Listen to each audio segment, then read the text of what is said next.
Alright, today I want to take a look at this 5-piece hose remover kit that I bought from Lowe's. It's a Craftsman, item number CMMT98330.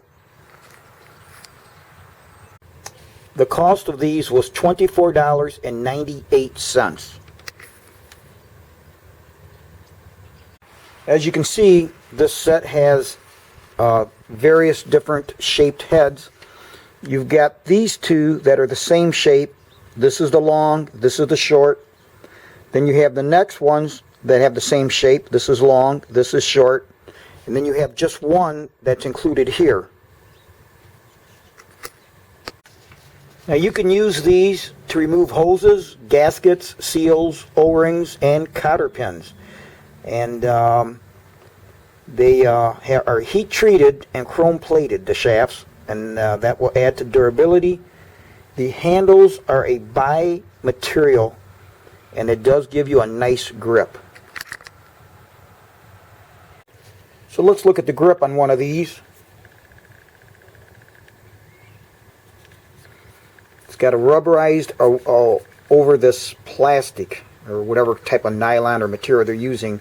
The black is rubberized, and it does give a nice grip.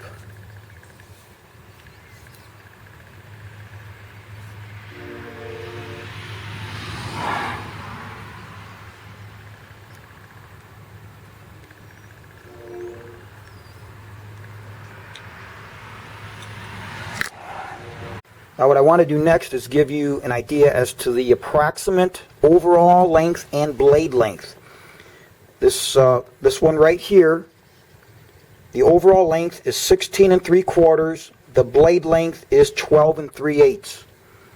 The next one, overall 9 15/16 long. The blade is 5 9/16.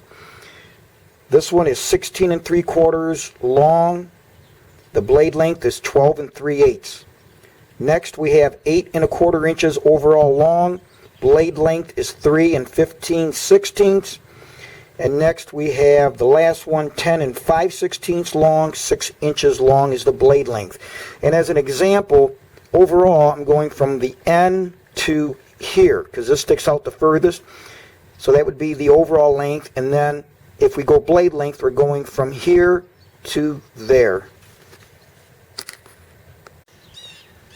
Now I think at $24.98 they're a good deal, and I did do a review here a while back of 2 snap-on hose remover tools, and they were almost $73 for the 2 of them. But they were a little bit different. They were a flat, wide blade and had nicer chroming and everything, but it was a snap-on again. But I think for the average guy, when you use these for taking off a hose, as long as you go into it straight and don't tip it too much into the holes, you want to pull it down so you don't tear into the holes. But these, like I said, these have other applications. I think for the price, they're good to have in anybody's toolbox. Now it does say full lifetime warranty. So let's just see what that entails. So if we go to the back, it does say, if the product fails to perform for any reason, we will replace it. Call 888-331-4569 for replacement, or see Craftsman.com for details. The most important thing of this whole thing is no proof of purchase is required. So that's been one of the things that I will not buy a Craftsman tool if you've got to show proof of purchase, especially when it's got Craftsman on it. But again, this says no proof of purchase required. So if there's ever an issue, you should not have an issue.